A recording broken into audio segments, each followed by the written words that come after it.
Өңкей мектеп директорлері жиналып отырып қойған Нұрланның атын, атасы Нұр қойып берген. Атаң екеуміз Нұрлан қылып алдық.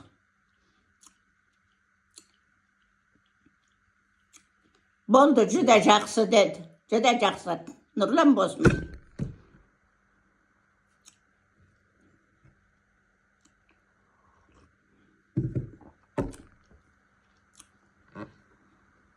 Домбыра ойнаған дейді ғой. Апа,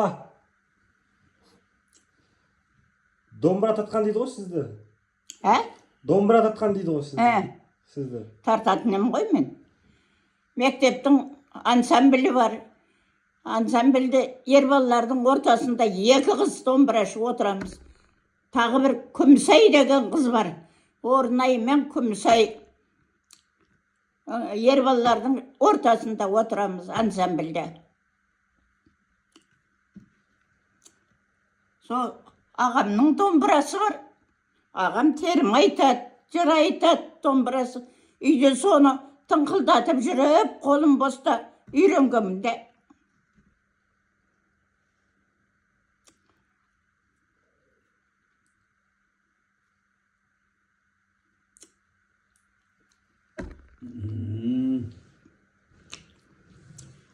Атаң домбырамен Москваға барып келген десеңізші.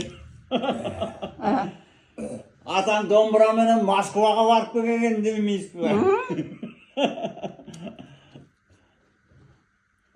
Ол уақытта халық театры дегендер бар. Әр ауданда халық театры ұйымдасады. Сол халық театрына әр совхоздар бар ғой енді ауданның. Домбыраны күшті тартатындар жинаған ғой ансамбльге. Москваға баратын болды бір жолы. Халық театрлары Москваға баратын болды. Сол уақытта әр колхоз совхоздардан домбыраны жақсы тартатындар жинады ғой.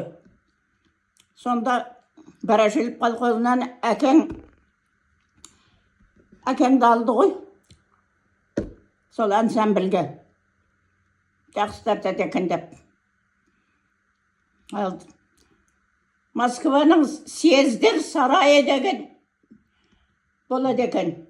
Съездер өтетін. Сол съездер сарайында өнер көрсеткен ғой халық театры.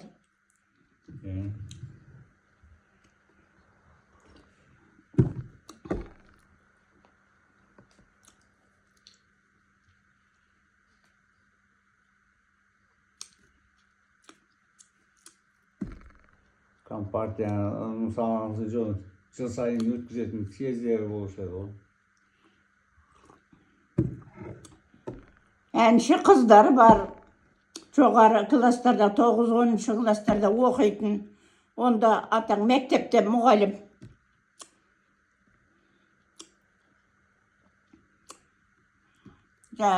Ансамбльге әнші қылып алған, жақсы айтатын қыздарды. Сол уақытта мен Нұрланға Яққабат едім. Сөйтіп мен барамай қалған Москваға. Атаңларға. Босануға жақын жүрген едім.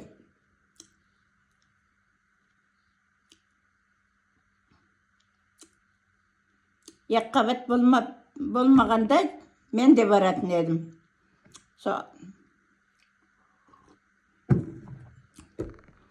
Жаңағы ансамбльдің ішінде отыратын едім де. Москваға барып келген домбырасы қалай жыл үйде жүрді ғой? Жоқ болды. Ала арт жалғатқан ғой? Арт жалғатқан кәдімгі домбыра.